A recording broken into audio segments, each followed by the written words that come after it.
Hi guys, I'm back with a latest video, Dance to Your Numericals.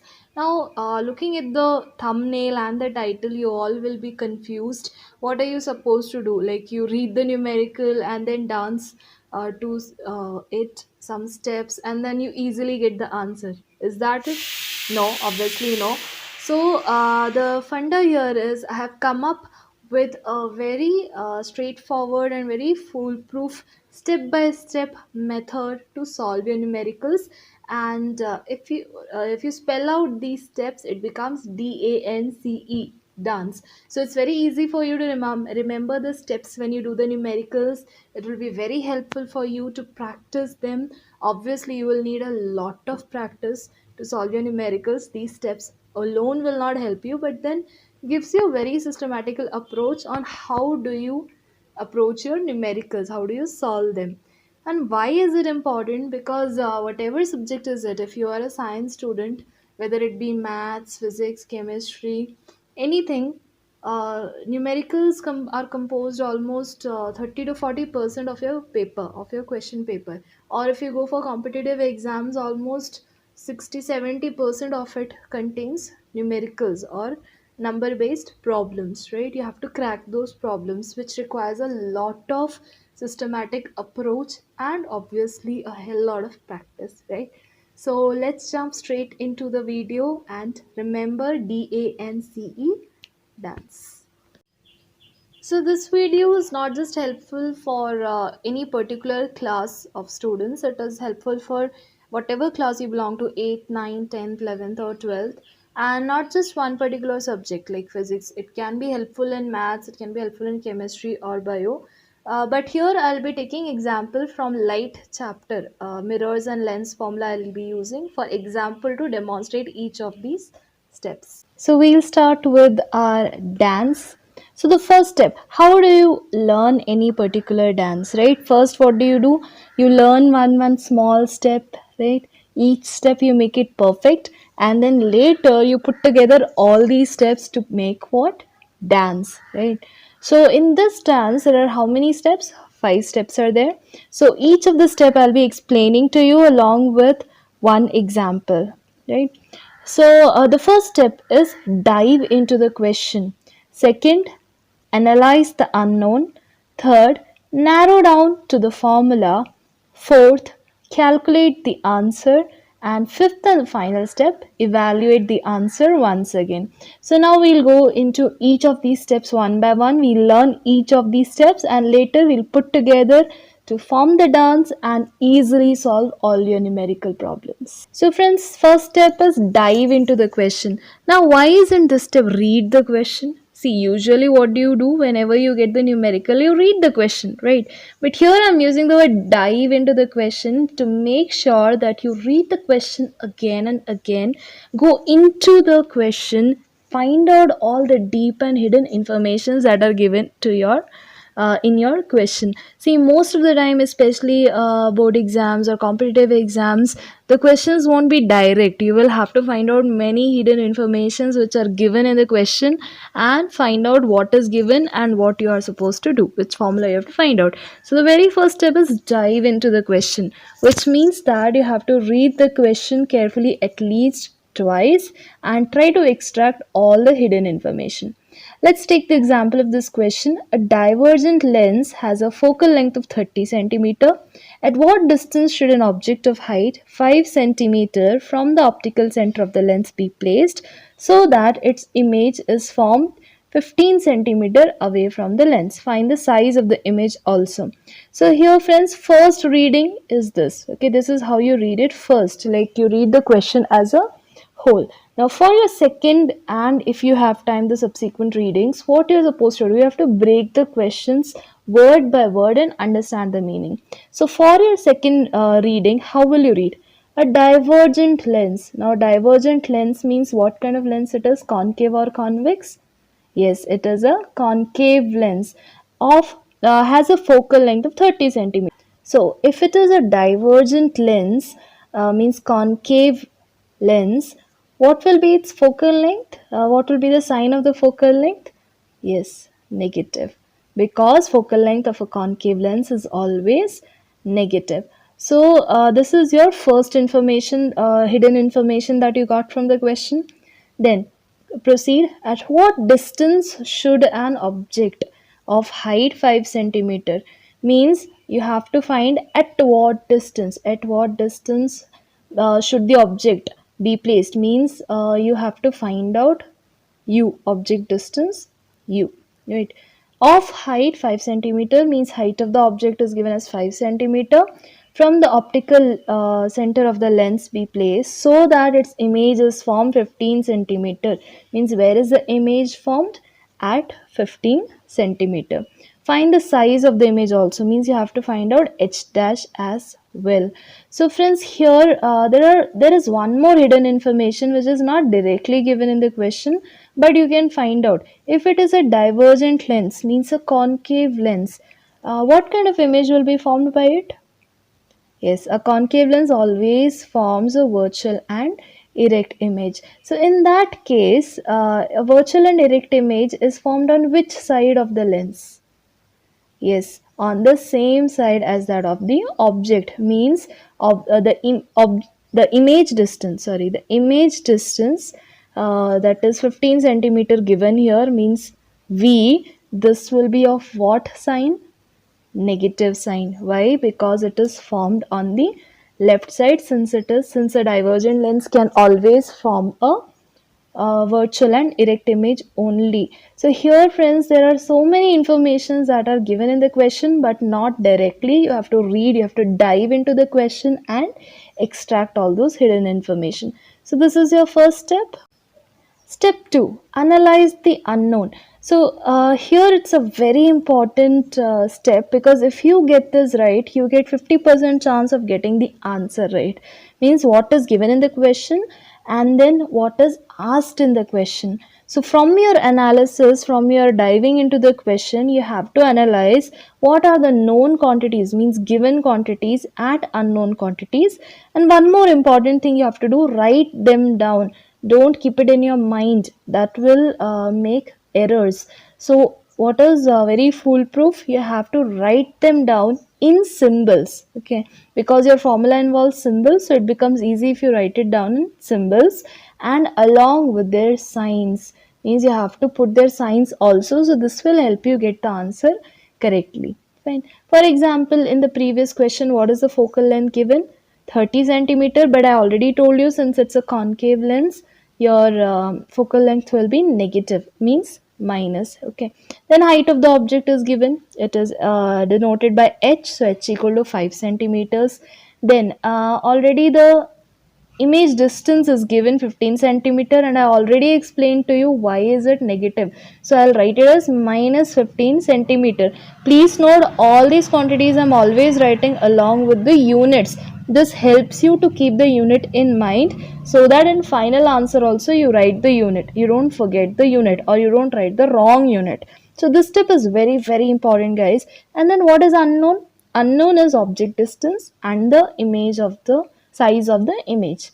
So this is a very important step and helps you to get your answer almost 50% correct. Moving on to step 3. In step 3, this is another important step where you have to finalize, or you have to come narrow down your analysis. You have to deduce a formula. Which formula should I use? Now, how will you choose the formula? That formula should involve these given and unknown quantities, means these given symbols and unknown symbols, they should be present in the formula. So first of all, for this you need to be thorough with all the formulas in the chapter, right? Then only you will be able to choose. Out of them, you have to see which of the formula has these symbols f, u, v, h, h dash, right? Now, and one more thing, for example, here it is written lens. Okay, it's a divergent lens. It means which formula are you going to use? Correct, lens formula. There is a tendency that many children, they don't read the question properly. Like the first step only they make a mistake. They don't read that it is a lens and they will jump and they will use mirror formula instead of lens formula. So please don't make this error. If you go step by step like this, you will not make such errors. So step 3, narrow down and choose one formula which will help you to get the unknown quantities. So here that formula is 1 by f equal to 1 by v minus 1 by u, which is also known as our lens formula. And for the second part, where you have to find out the size of the image, you will need the magnification formula, which is h dash by h equal to v by u. Again, you have to make sure here you use magnification formula for lenses and not for mirrors, because for mirrors the formula is different. Coming to step 4, here you have to substitute all the numerical values that you have written down in the formula. So put all the numerical values inside the formula along with the signs. Be very, very careful to put the signs and then calculate. So this involves mathematical operations, and to get the mathematical operations correct without any mistakes, you need practice, a lot of practice, right? So in this step, see, you can see what steps I have used, what mathematical formula, what mathematical operations I have done, and then finally you come to the answer. U equal to minus 30 means the object distance is minus 30 centimeter. Here, don't forget to put the sign. You have to get the sign correctly. Do not skip any of the steps. You might feel very confident enough, and then you might do some of the steps in your mind, but please don't do that mistake, because that can lead to some silly mistakes or errors in mathematical calculations. So you can't afford that when you're writing an exam. So write down the steps properly, either in rough or in the main answer sheet, and then find out the final answer, which is u equal to minus 30 centimeter. Okay. And again, same thing you have to do for the second part, where you have to find out the image using size of image using magnification formula, and you will get h dash is 2.5 centimeter. Now here in this step, there are some things that you need to keep in mind. The very first thing is the final answer should always be written along with the unit. You should never skip the unit, because that will cost you marks. Unit carries half marks. If you write the wrong unit, you will lose those marks. So please don't do that. Always write the correct unit. And second thing, in between, in the intermediate steps, when you're calculating, please don't round off your answers. Here there was nothing to round off, but still in some cases in between the steps, you might get a long decimal and you might try to round off. Please don't do that. Keep the values as it is, so that you don't get a big error in the final answer. But once you get the final answer, you can round it off to 2 decimal places. Or in some questions only, for example, for 11th standard students, you have error analysis and all. There it will be already mentioned, significant figures and all. Already mentioned in the question how many decimal places you have to get the answer. Otherwise, in general, at least 2 decimal places you have to round off. Yeah.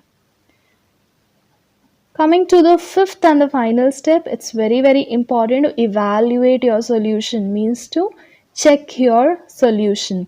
Okay, and now you might be thinking these 5 steps are so much of time consuming. How am I going to complete my paper if I do like this?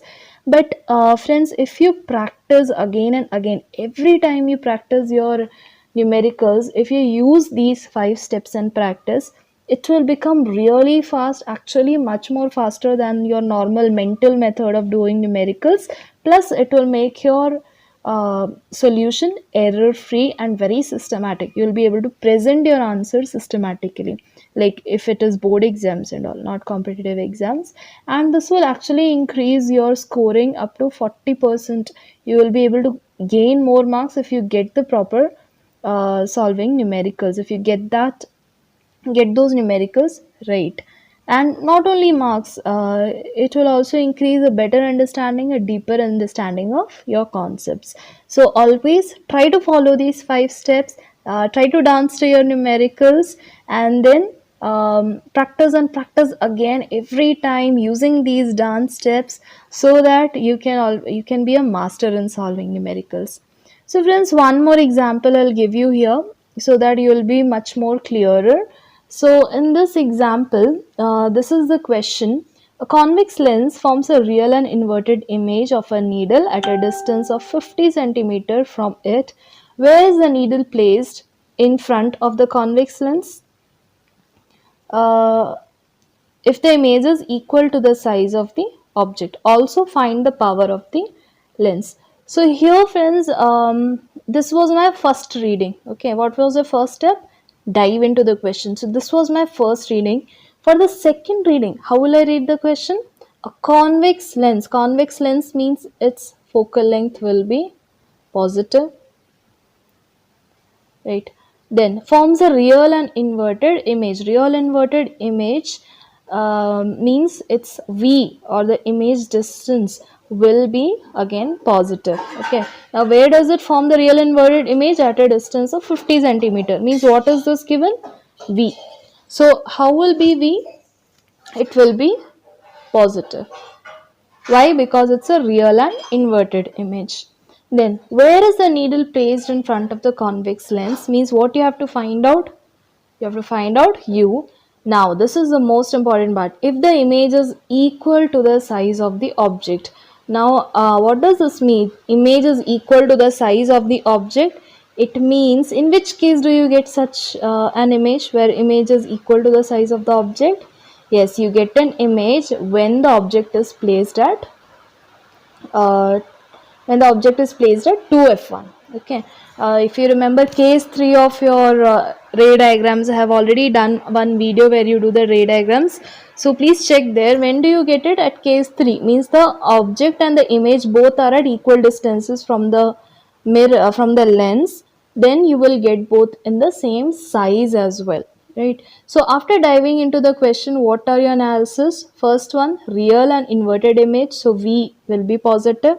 Second, since image size is equal to the object size, it means the object is placed where?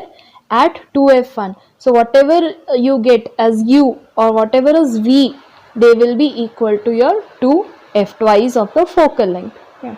Then third, one more very important analysis which is important. It is f will be in centimeters. Obviously, since all the quantities are given in which unit? Centimeters. But in the second part of the question, you have to find out the power of the lens. And for the power of the lens, which unit should the focal length be? It should be in meters, and only you can use the power formula. So first you have to get the focal length and then convert it into meters so that you can get the power.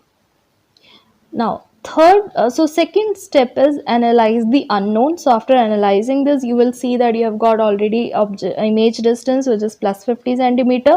And from my analysis, what did I get?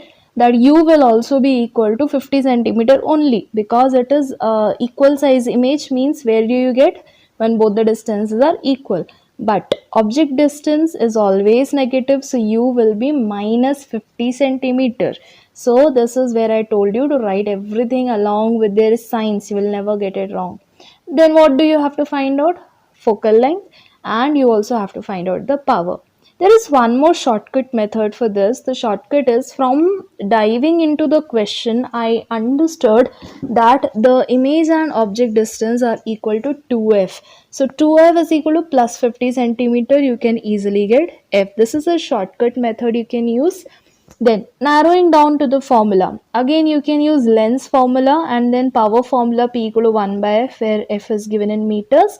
Or as I said, you can use the shortcut formula where f is equal to half of 2f. Now, fourth step is calculate the answer.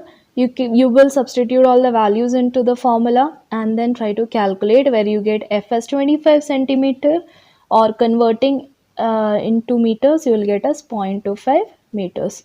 Or as I said, the alternate method where you use the shortcut method, 2f equal to 50, it means f will be half of it, 25 centimeter or 0.25 meters. What about the second part? Second part, you will be using formula P equal to 1 by f, which is 1 by 0.25, which is 4 diopters. So always make sure that you write the final answer along with the units. And fifth step, very easy, you have to evaluate the answer. So friends, I'm very sure you would have found this dance steps helpful to become a numerical master. So use these steps, practice again and again daily using these 5 steps, and you will definitely master your skills to be for to solve numericals, right? So friends, for more of these tricks, press the subscribe button and hit the bell icon so that you keep getting my notifications and you won't miss any video. And if you liked this video and you want your friends also to benefit it, please share the video and do like the video. So see you next time with a much more interesting trick in physics to make learning easy. Bye.